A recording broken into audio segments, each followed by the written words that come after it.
Hi friends, welcome to my YouTube channel Bloom Pathshala. बच्चों, जैसा कि आप सभी लोग जानते हैं कि बहुत जल्द ही हमारे केवीएस और टीजीटी पीजीटी के एग्जाम्स आने वाले हैं। उसी से रिलेटेड आज मैं आपके लिए एक बहुत ही इंपॉर्टेंट टॉपिक लेकर आई हूं, जो कि है हमारा फिगर ऑफ स्पीच। बच्चों, इससे पहले भी मैंने फिगर ऑफ स्पीच का पार्ट 1 बनाया था, जिसमें कुछ बहुत ही इंपॉर्टेंट फिगर ऑफ स्पीच मैंने पढ़ाए हैं, जो कि आपके एग्जाम पॉइंट ऑफ व्यू से बहुत इंपॉर्टेंट हैं।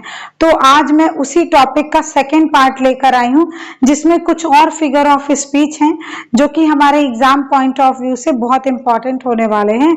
चलिए देखते हैं आज हम कौन से फिगर ऑफ स्पीच को पढ़ने वाले हैं। चलिए देखते हैं हम अपना पहला फिगर ऑफ स्पीच। तो आज का हमारा पहला फिगर ऑफ स्पीच है बच्चों, पर्सोनिफिकेशन।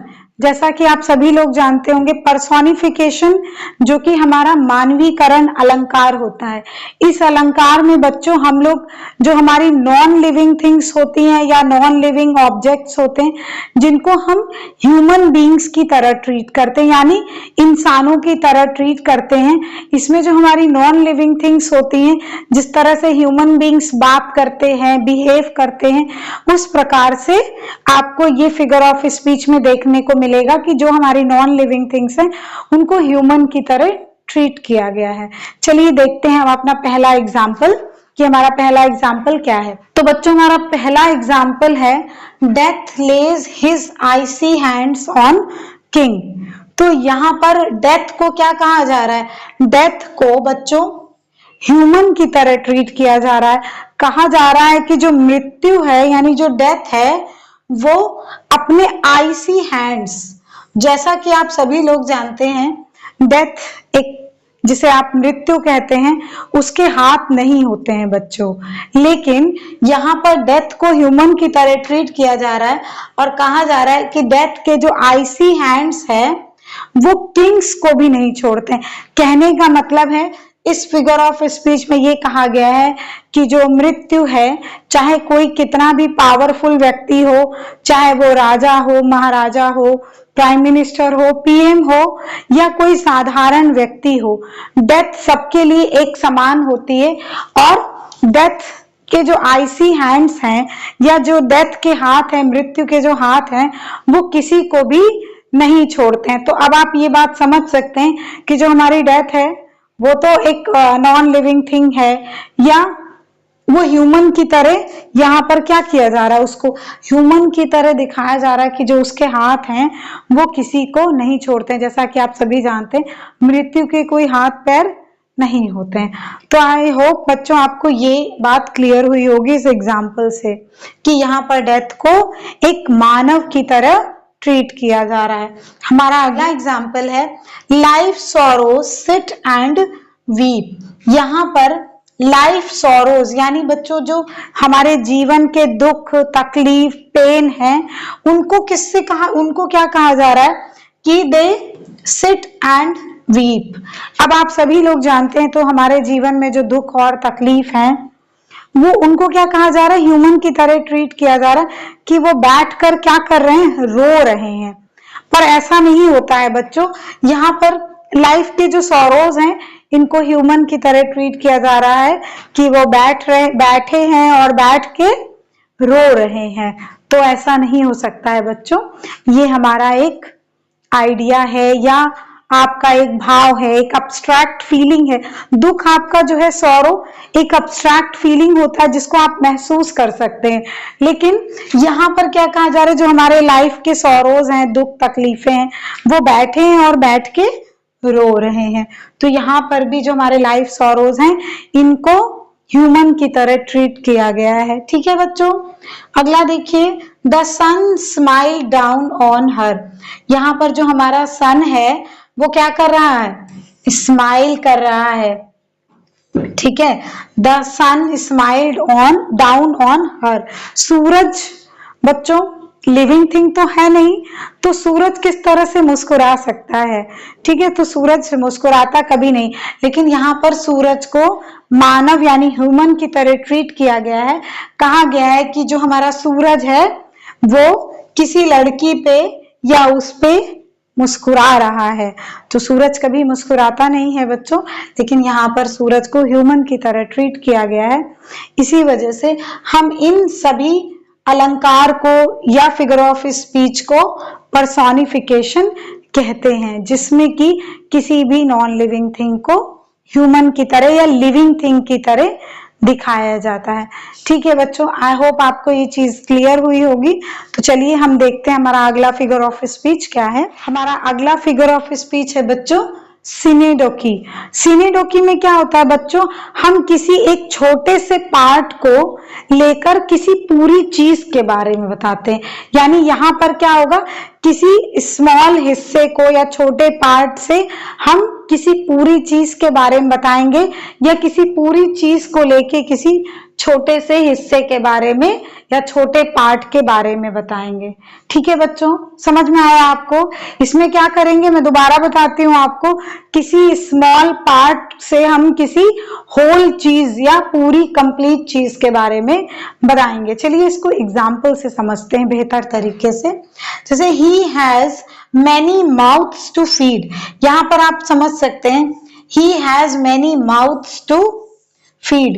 यहाँ पर इस लाइन का मतलब क्या है कि ये जो व्यक्ति है इस पे बहुत सारे लोग निर्भर करते हैं। मैनी माउथ, अब माउथ बच्चों जो है हमारी बॉडी का एक छोटा सा हिस्सा है, हमारी बॉडी का एक पार्ट है, जैसा कि आप जानते होंगे माउथ।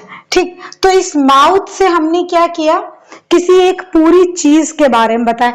जैसे he has many mouth to feed का मतलब है कि ये जो व्यक्ति है ये अकेला व्यक्ति है अपने घर में काम करने वाला, जिस पर घर के बाकी लोग निर्भर करते हैं। यानी बाकी लोगों का पालन पोषण इस व्यक्ति के हाथ में। जैसे आपके घर में आपके फादर हैं, वो जॉब करते हैं, वो काम करते हैं, और आपके घर में और भी बहुत सारे मेंबर्स होंगे जो आपके फादर पे डिपेंड होंगे। जैसे आप हो गए, आपके छोटे भाई बहन हो गए, आपके मदर हो गई, आपके ग्रैंडफादर ग्रैंडमदर हो गए।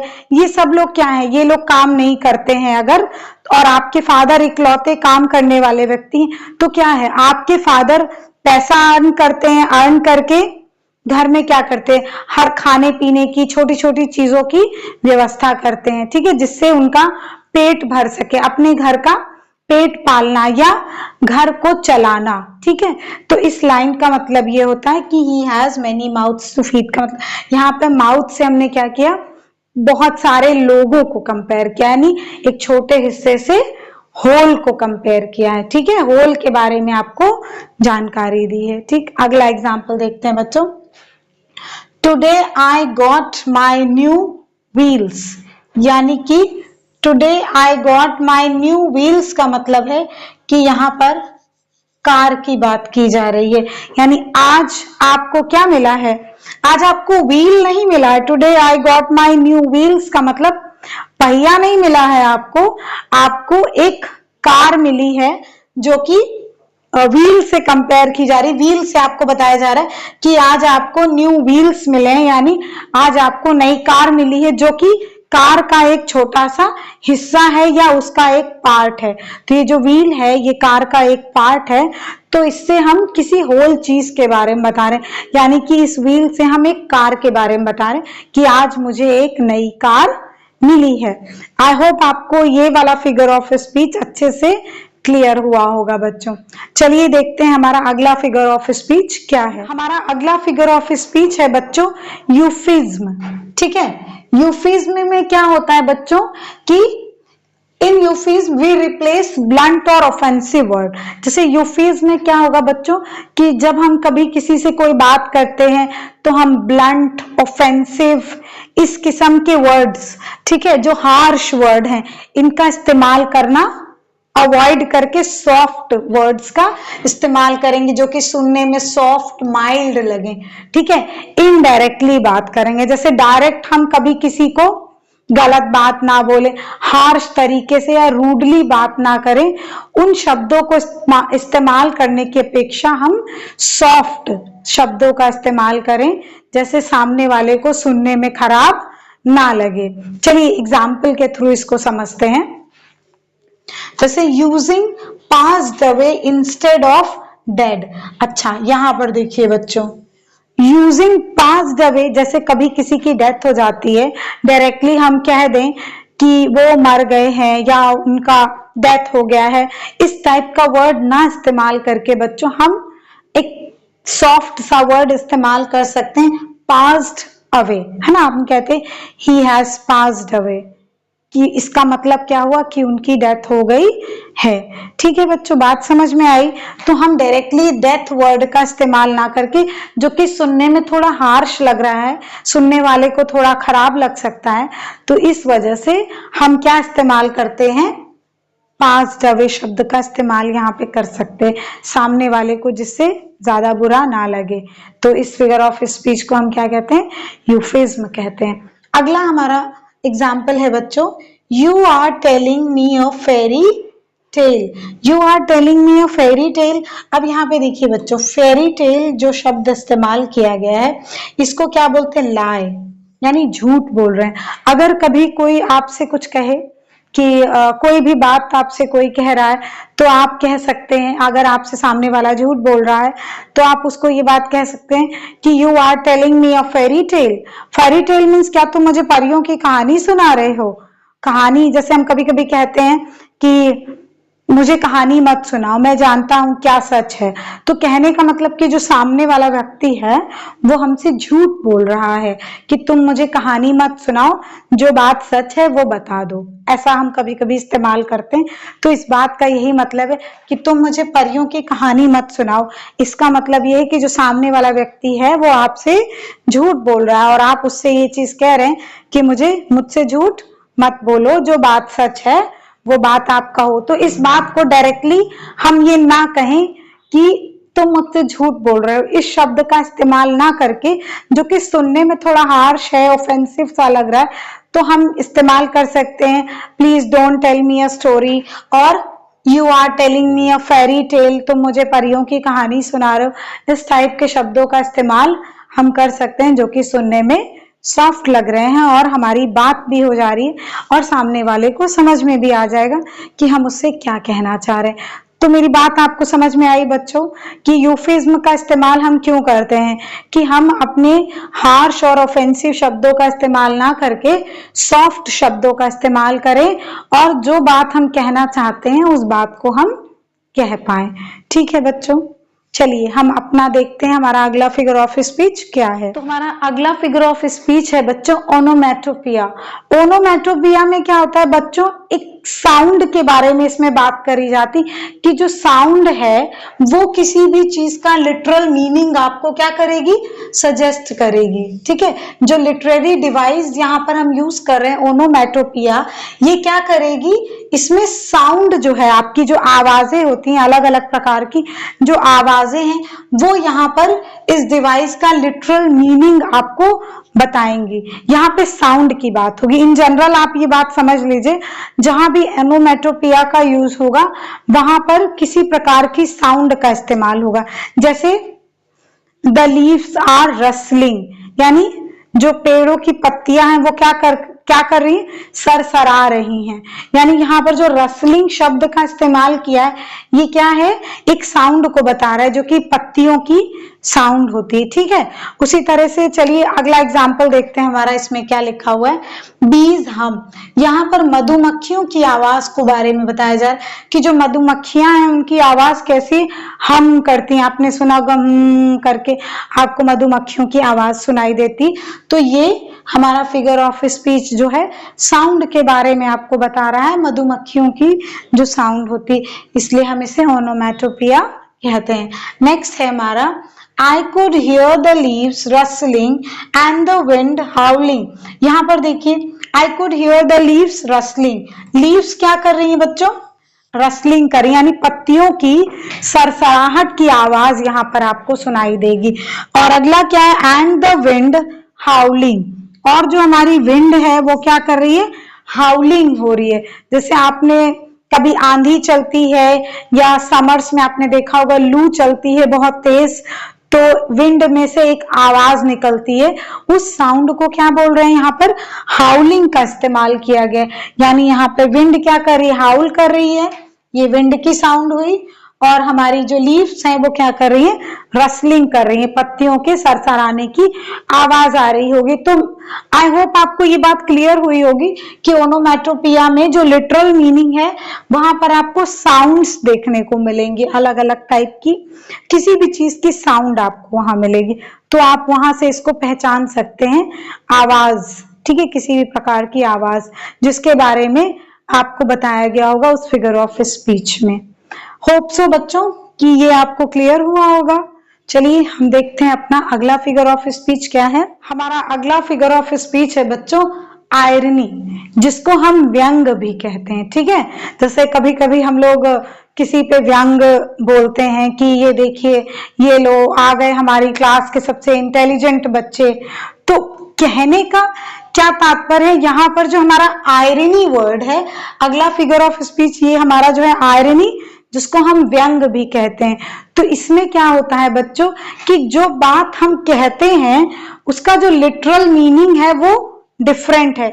मान लीजिए हमने इस फिगर ऑफ स्पीच में क्या किया, जैसे कोई बात कही तो उसका जो रियल मीनिंग है वो क्या होगा, लिटरल मीनिंग से बिल्कुल अपोजिट आपको देखने को मिलेगा। मान लीजिए मैंने क्या कहा, मैंने ये कहा कि ये लीजिए आ गए मेरी क्लास के सबसे इंटेलिजेंट बच्चे, तो यहाँ पर मैं उस बच्चे पे क्या कर रही हूँ, व्यंग कर रही हूँ। व्यंग इन द सेंस मैंने कहा कि आ गए, ये देखिए आ गए हमारी क्लास के सबसे इंटेलिजेंट बच्चे, यानी जो बात मैंने कही लिटरली इसका रियल मीनिंग बिल्कुल अपोजिट होने वाला है।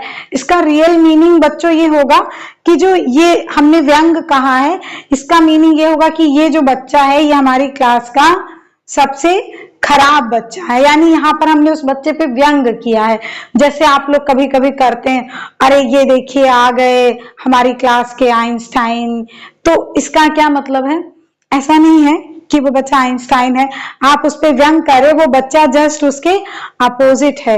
आई होप बच्चों आपको ये समझ में आया होगा मैं क्या कहना चाह रही हूँ। चलिए इसको एग्जाम्पल से देखते हैं। You are a pretty flower, यहाँ पर क्या कहा जा रहा है, you are a pretty flower, कि तुम बहुत सुंदर फूल हो, लेकिन यहाँ पर ये इसका लिटरल मीनिंग है you are a pretty flower, पर इसका रियल मीनिंग ऐसा नहीं है।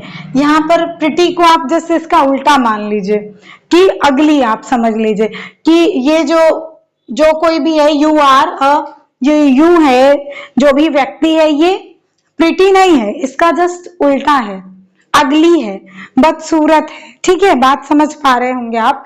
यानी यहाँ पर क्या किया गया, आयरनी की गई है, ठीक है, कि आप हमारे ये you are a pretty flower, कि तुम प्रिटी फ्लावर हो, पर ये व्यक्ति जो है ये प्रिटी फ्लावर नहीं है, बल्कि ये व्यक्ति इसका जस्ट अपोजिट होगा, अगली होगा या बदसूरत होगा, ठीक है बच्चों। चलिए अगला देखते हैं एग्जाम्पल।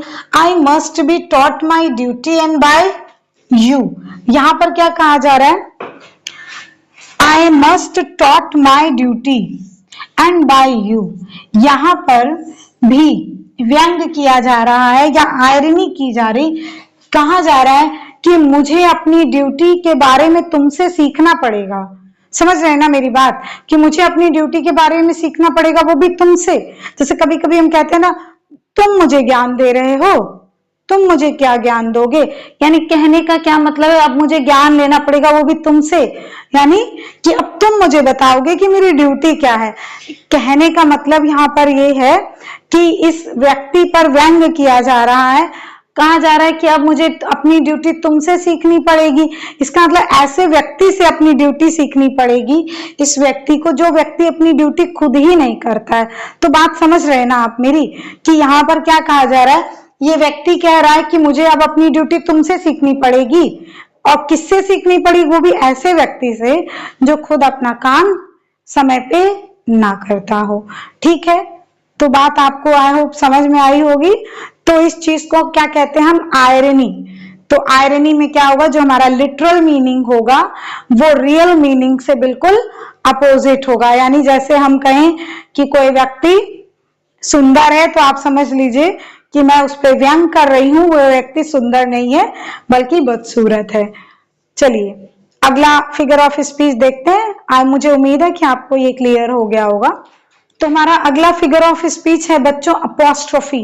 अपोस्ट्रोफी में क्या होता है बच्चों, हम किसी डेड चीज को या किसी एब्सेंट चीज को, यानी जो भी कोई चीज ऐसी जिसकी डेथ हो गई हो या कोई चीज ऐसी जो एब्सेंट हो, यानी जो चीज हमारे आसपास प्रेजेंट ना हो, हम ऐसी चीज को डायरेक्टली जब एड्रेस करते हैं बुला के, ए ओ ऐसे शब्दों का इस्तेमाल करके, जब हम किसी डेथ और एब्सेंट चीज यानी जो चीज जिसकी डेथ हो गई हो ऐसी चीज को, या कोई ऐसी वस्तु या चीज जो हमारे सामने ना हो, उसको हम क्या करें, डायरेक्टली एड्रेस करें या बुलाएं, उसको हम कहते हैं, उस फिगर ऑफ स्पीच को हम कहते हैं अपॉस्ट्रॉफी।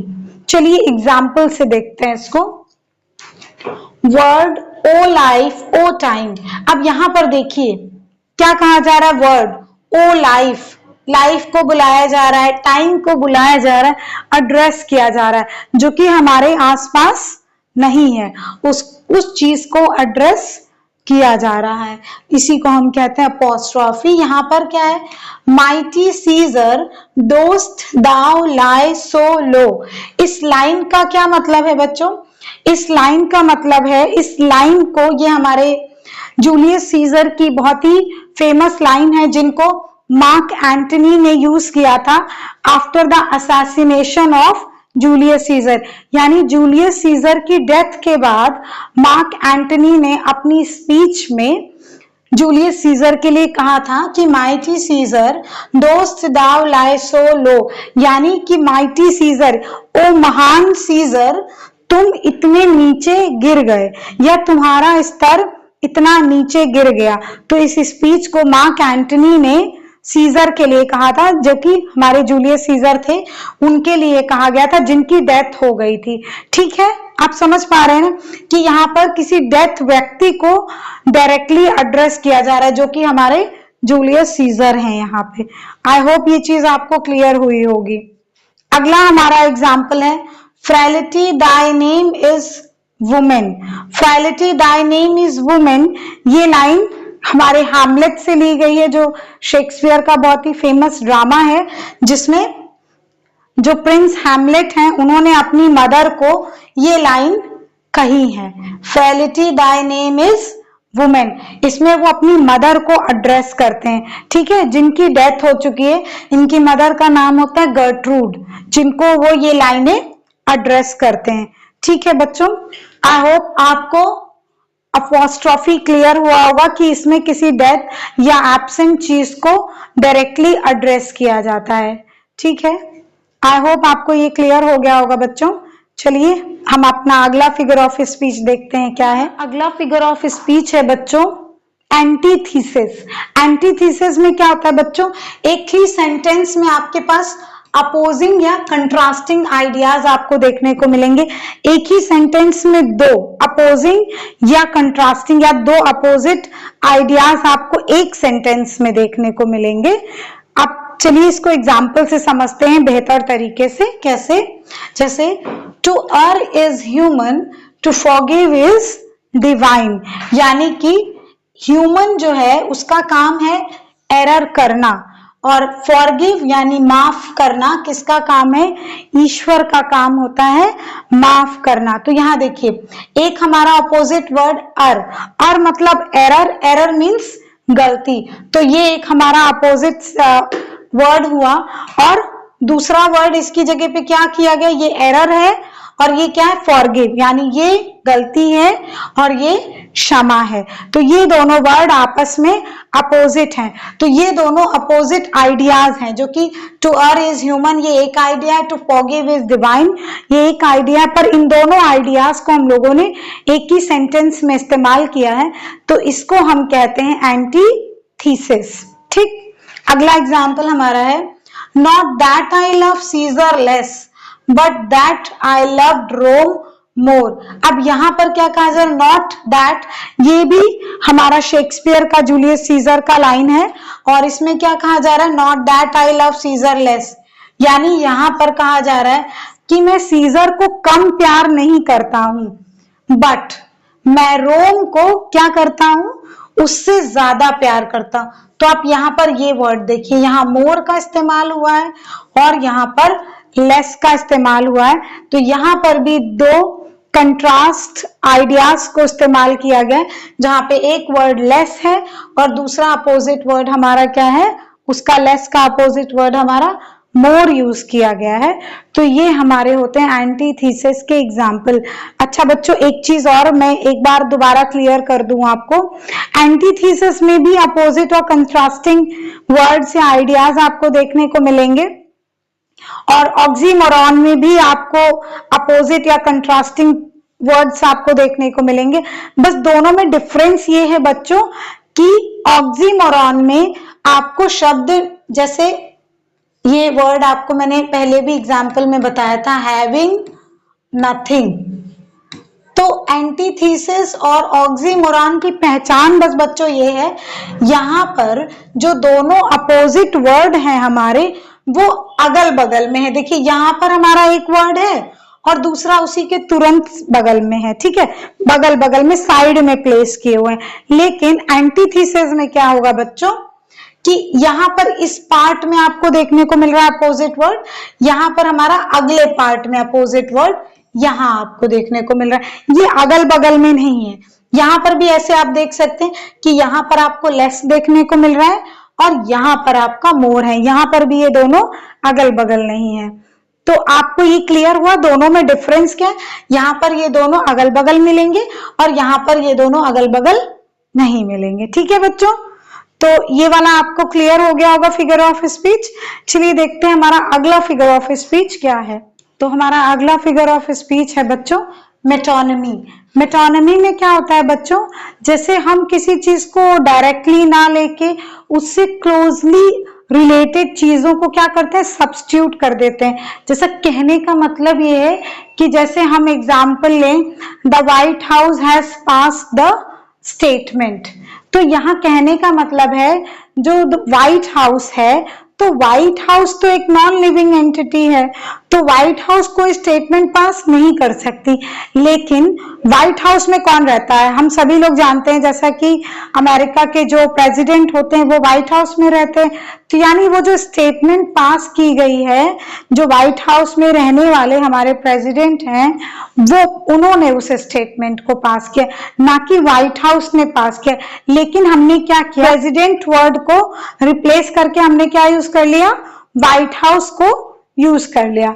तो इसी को हम बोलते हैं बच्चों मेटोनिमी। तो इस फिगर ऑफ स्पीच में क्या होता है, जैसे जो चीजें हमारी क्लोजली रिलेटेड होती हैं, उस चीज से क्लोजली रिलेट होती, उन चीजों को हम वहां पर सब्स्टिट्यूट कर लेते हैं। यहाँ पर हम इस चीज को एग्जाम्पल के थ्रू समझते हैं, जैसे the crown for royalty. The crown for royalty का मतलब है कि जो क्राउन है, क्राउन यानी यहाँ पर ताज से मतलब नहीं है बच्चों, यहाँ पर जो हमारे राजा रानी हैं उनको रिलेट किया जा रहा है क्राउन से।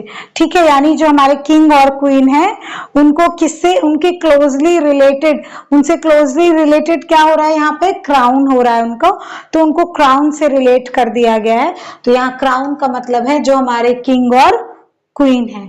अगला हमारा है example the bench for the जजेस। यहाँ पर बेंच किसको कहा गया है, यहाँ पर बेंच कहा गया है बच्चों जो जजेस होते हैं हमारे, उनको बेंच कहा गया है। ठीक, बेंच का इस्तेमाल किया गया। अगला हमारा एग्जाम्पल है वी हैव रेड शेक्सपियर। यानी यहाँ पर बच्चों हम कह रहे हैं वी हैव रेड शेक्सपियर। तो शेक्सपियर तो हमारे जो महान लेखक हैं विलियम शेक्सपियर, उनको शेक्सपियर कहा गया है। लेकिन यहाँ पर आई हैव रेड, हमने शेक्सपियर को नहीं पढ़ा, मतलब जो हमारे विलियम शेक्सपियर उनको नहीं, उनके लिखे हुए प्लेज और नाटक को हमने पढ़ा है। ठीक है बच्चों, समझ पा रहे हैं आप, वी हैव रेड शेक्सपियर। तो यहाँ पर शेक्सपियर का मतलब है उनके द्वारा लिखे गए जो हमारे प्लेज हैं। ठीक है, प्लेज या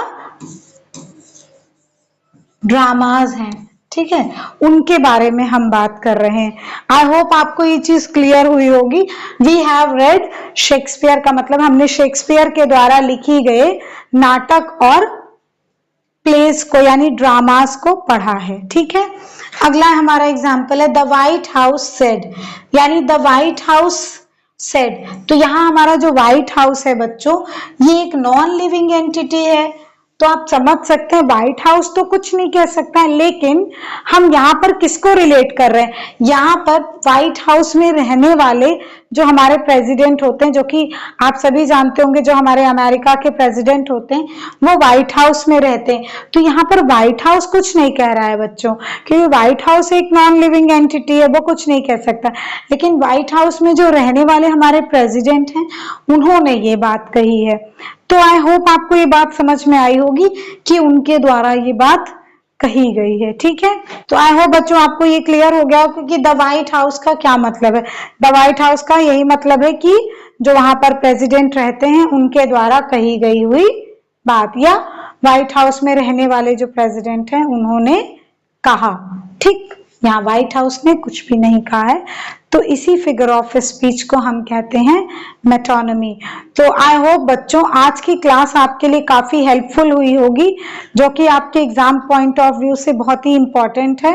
और मेरी इससे पहले भी मैंने एक क्लास प्रोवाइड की थी फिगर ऑफ स्पीच को, जो कि आपको मेरे प्लेलिस्ट में जाके मिल जाएगी, तो उस क्लास को भी बच्चों देखना मत भूलिएगा।